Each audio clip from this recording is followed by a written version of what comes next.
All my life, I was the backup plan, the afterthought to my brother's spotlight. But when betrayal pushed me to the edge, I didn't break. I rewrote the rules. From the moment I could form memories, I knew I was the second choice. My name is Emma Reynolds, and my childhood felt like a long shadow cast by my older brother, Michael. He was 3 years older, louder, more confident, and in my parents' eyes, more deserving. I wasn't jealous, not exactly. I had learned to adapt, to keep my expectations small and my dreams even smaller. It was safer that way. Our house in suburban Massachusetts looked picture perfect from the outside: white picket fence, carefully trimmed hedges, the aroma of mom's cooking floating through the open kitchen windows. But inside, it was a hierarchy, and I was always at the bottom.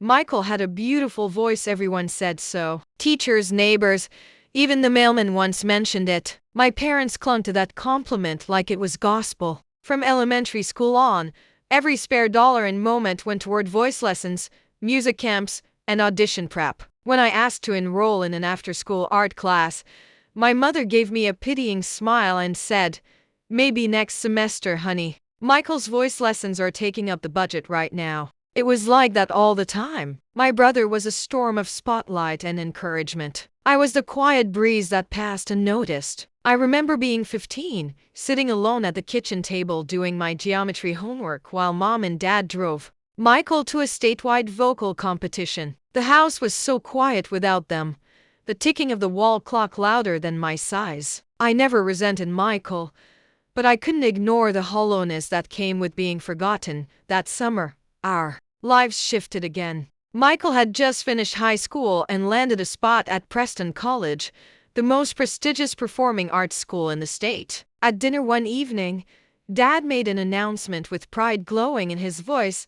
"We've been saving up," he said, placing his fork down with theatrical importance, "and we're going to send Michael to Preston." Michael's face lit up like he'd won the lottery. "Really? That's amazing." Mom beamed. "And you'll stay in our apartment near campus, no rent, of course. We want you to focus on your music." I pushed peas around on my plate, trying to hide my disappointment. The math was simple. If all our money went to Michael's tuition and housing, there would be nothing left for me. That night, I lay in bed staring at the ceiling, the patterns and the plaster becoming stars in a different universe where I was wanted, chosen. I didn't cry. I planned. The next day, I visited my grandparents' antique store on Elm Street. The scent of old wood, leather, and lemon polish greeted me like an old friend. Grandpa was behind the counter cataloging some brass candlesticks. "Well, Emma," he said after I told him everything, "I could give you the money for college, but I think it'd mean more if you earned it. How'd you like to work here after school?" I said yes before he finished his sentence. So while Michael packed up for Preston, I started working. Every afternoon after school, I'd dust shelves, price vintage jewelry, and learn the stories behind porcelain dolls and grandfather clocks. Grandma would bring me cocoa and share anecdotes about each piece. I learned about values, both monetary and moral, in that shop. My parents hardly reacted when I told them I had a job. In fact, they looked relieved. It was like I had taken a burden off their shoulders. Over the next 3 years, I saved every penny. My hands became familiar with the feel of antique linens, the weight of silver candlesticks, the whisper of old pages turning. When I graduated high school, there was no party, no photos, just a quiet dinner of meatloaf and mashed potatoes. But I didn't mind. I had enough for college. My college. I enrolled in a local state university, choosing business as my major. It was practical, affordable, and offered promise. I lived at home and took the bus to class, always the one holding coffee and books in both hands, too tired to talk but too determined to quit. One night over dinner, I brought up the idea of buying a used car. "I've been thinking," I said. "A car would really help with getting to classes and work." Dad didn't even look up from his phone. "Sorry, Emma. We can't help with that right now," Mom added. "The bus is fine. It builds character."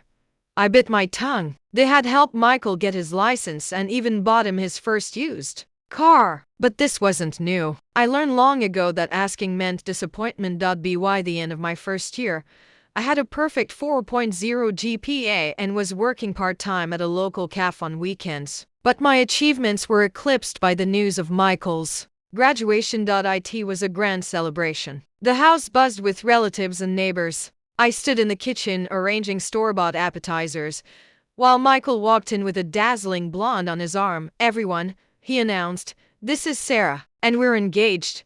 The room erupted into cheers. My mom started crying. Dad gave him a manly pat on the back. After the wedding, Sarah added, "We're moving to Connecticut. My parents want us to run their business."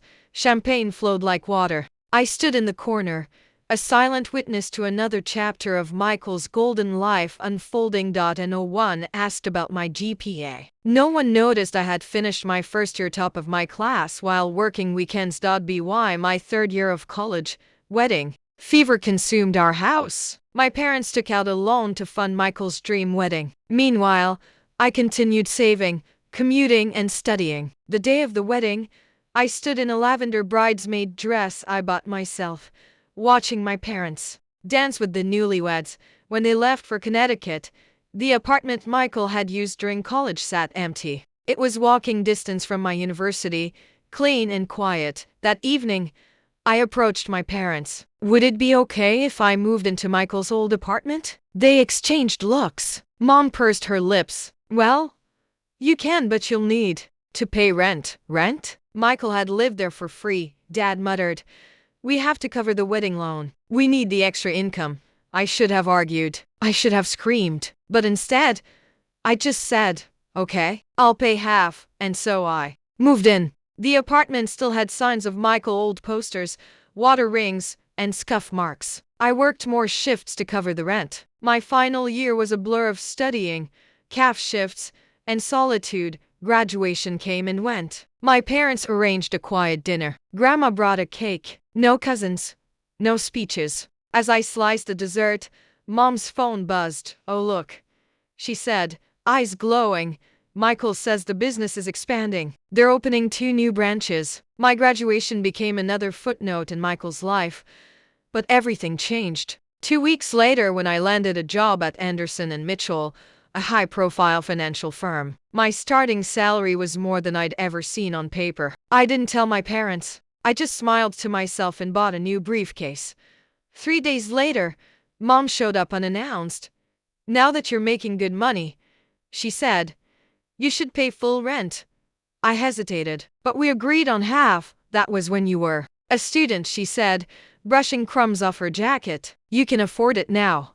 I said nothing. What was the point? So I paid full rent, and every month without fail, Mom would call. "Just a reminder, dear. Rent's due Friday." 3 years passed. Promotions came. Raises came. I said nothing. I built a life of quiet resilience, not knowing that the real storm had yet to begin.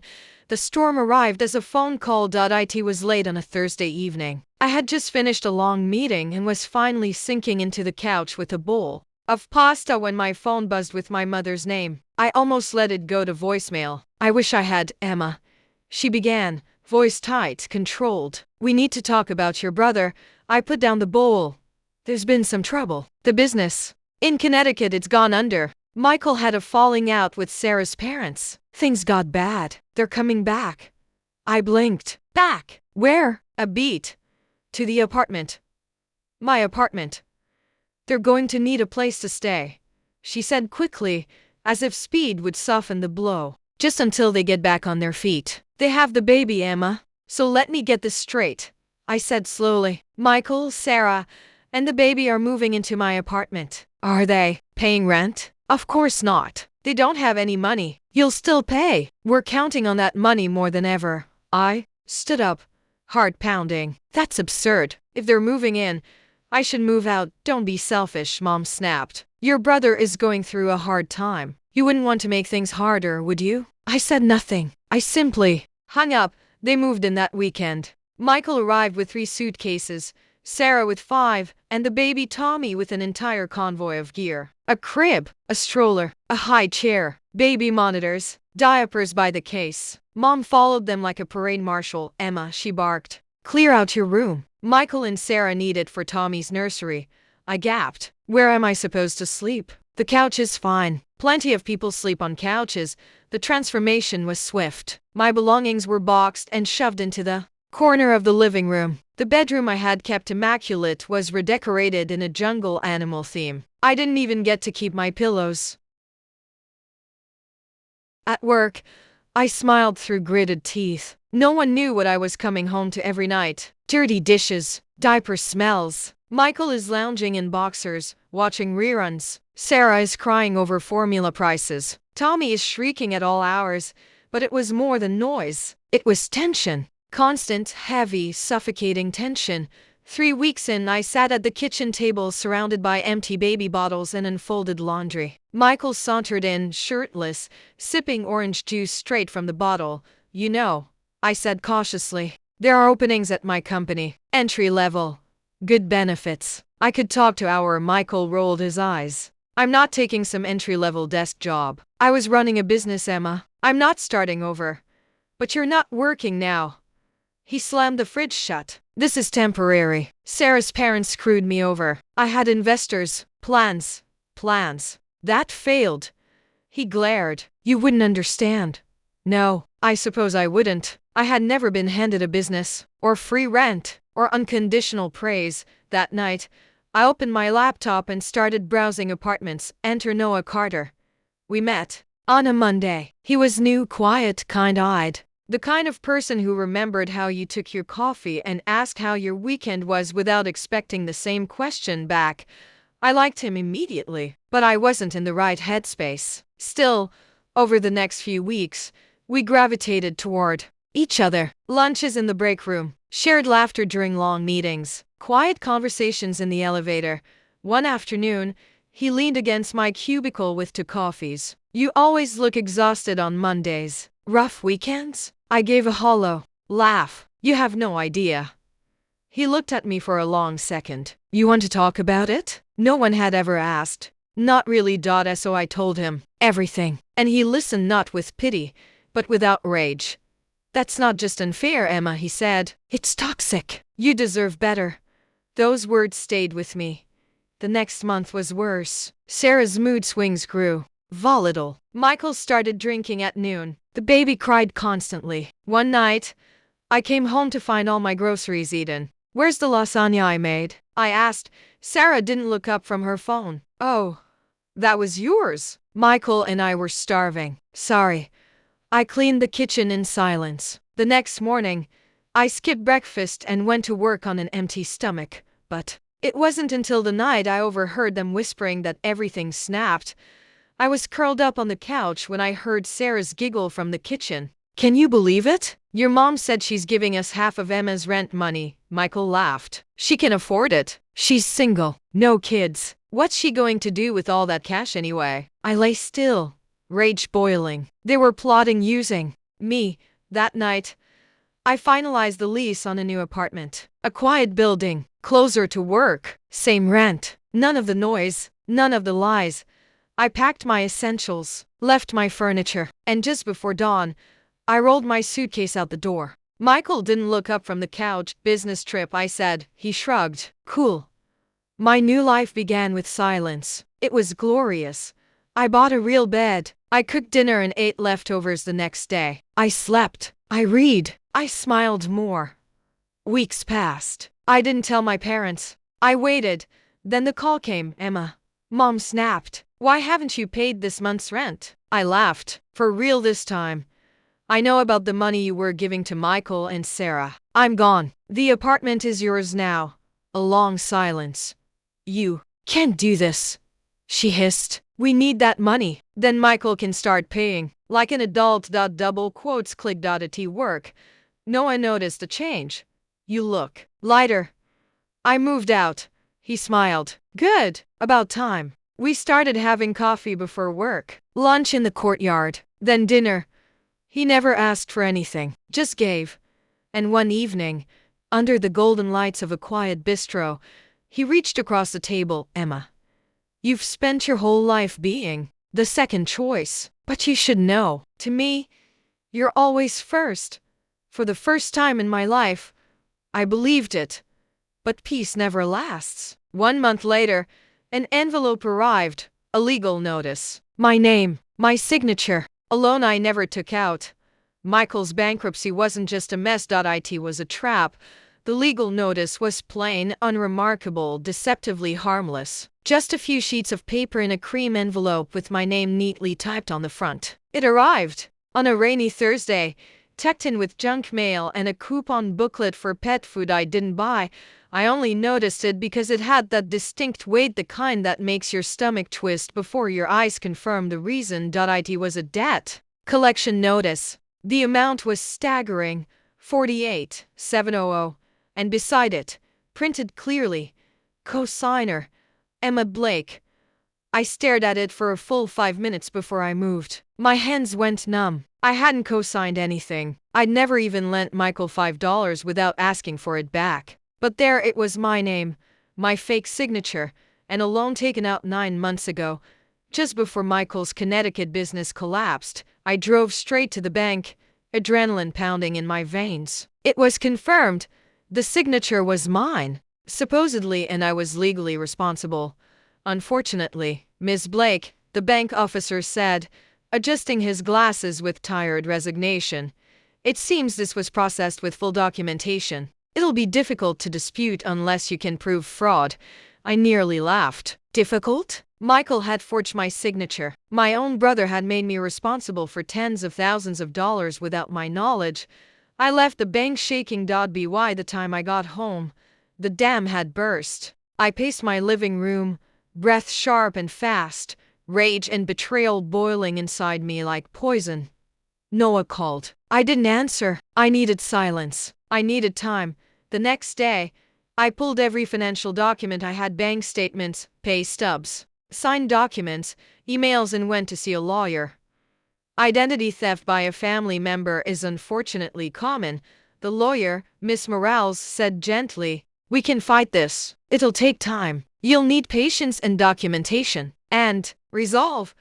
I had all three, especially the last. That weekend, I visited my grandparents. My grandfather poured tea with his usual quiet grace. My grandmother watched me with that look, the one she'd always had when I was small and something was wrong.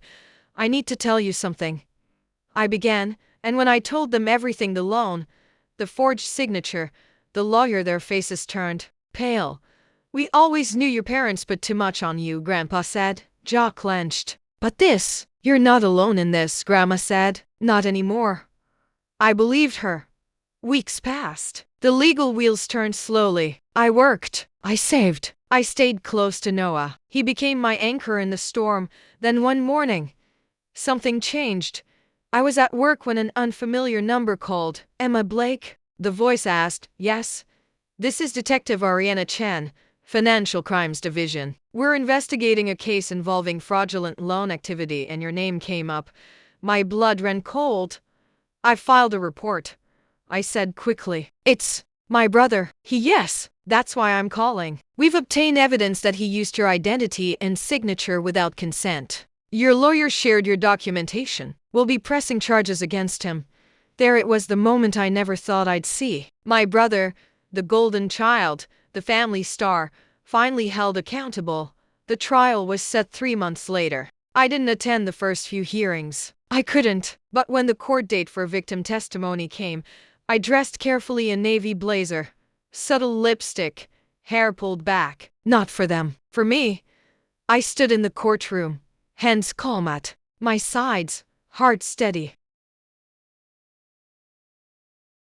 I didn't want to believe it, I said, voice clear, that my brother, my own brother, would do this to me. But he did. And for once, I want that to matter.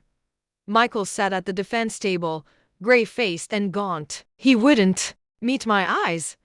Sarah wasn't there. My parents were. My mother sobbed quietly into her hands. My father stared blankly at the floor.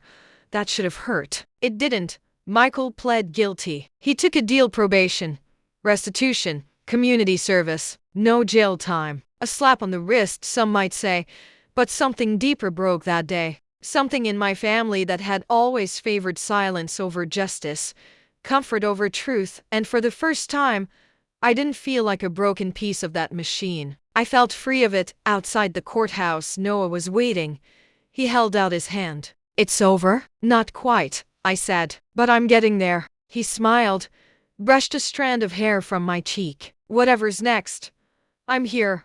For the first time, I let myself believe him. That night, I visited my old apartment, the one I'd once called home, the one now quiet and empty. Sarah had taken Tommy and moved in with her parents after the trial. Michael had been left alone. My parents, humiliated and broke, had sold the property. I walked through the rooms, touched a chipped wall where my posters once hung, the old coffee stain, the window with the view I once loved.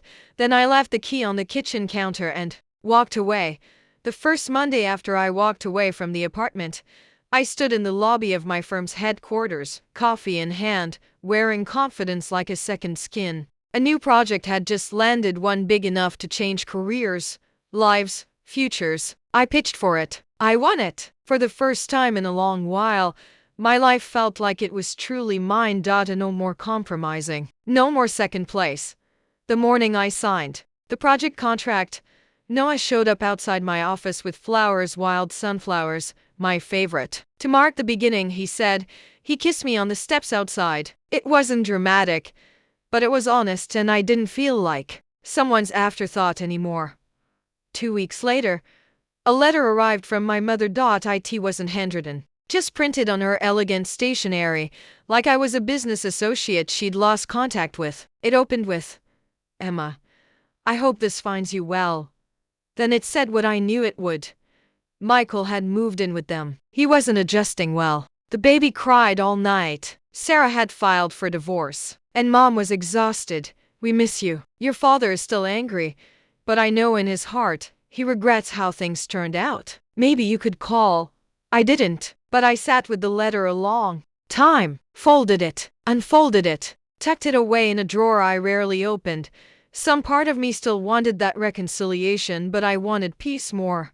The holidays came. For the first time ever, I spent Christmas at Noah's cabin in Vermont. Just the two of us, a snowy fireplace, cocoa, and the quiet. He gave me a painting, not an expensive one, but a watercolor of an old antique store that looked suspiciously like Grandpa's. "I commissioned it," he said shyly, "because it's where you found yourself." I cried. In early spring, I was promoted to regional lead. The bonus was generous enough to pay off the legal bills and splurge on a trip. I bought a plane ticket. Not for myself. I flew my grandparents to Italy, something Grandma had always dreamed of but never dared plan. I watched her eat gelato on the Spanish steps, her eyes misty with joy, and I felt something click into place inside me. Not closure, but completeness. A year later, I got a call from Sarah. It was unexpected, and for a split second, I considered letting it ring out. But something in me was curious. "Emma," she said, after the awkward greeting, "I wanted to thank you." I blinked. Thank me? For not fighting me when I left Michael. For not throwing it in my face. Honestly, for everything. You were right. About all of it. I didn't want to see it. But I do now. There was a pause. "He blames everyone but himself. He's staying in your old room. I think your parents are finally seeing him clearly. Or trying to." That surprised me more than anything else. "Anyway," she said softly, "I wanted to say I'm sorry for the way I treated you. And thank you." It wasn't dramatic, but it was honest. Like that kiss from Noah. One late summer evening, Noah and I sat on my balcony watching the city flicker below us. He'd just gotten back from a work trip and handed me a small velvet box with a nervous smile. "I don't want to fix you," he said, "because you're not broken. I just want to be beside you, wherever you're going next." Inside was a ring, a thin gold band with a small emerald. Simple, understated, like us. I said yes.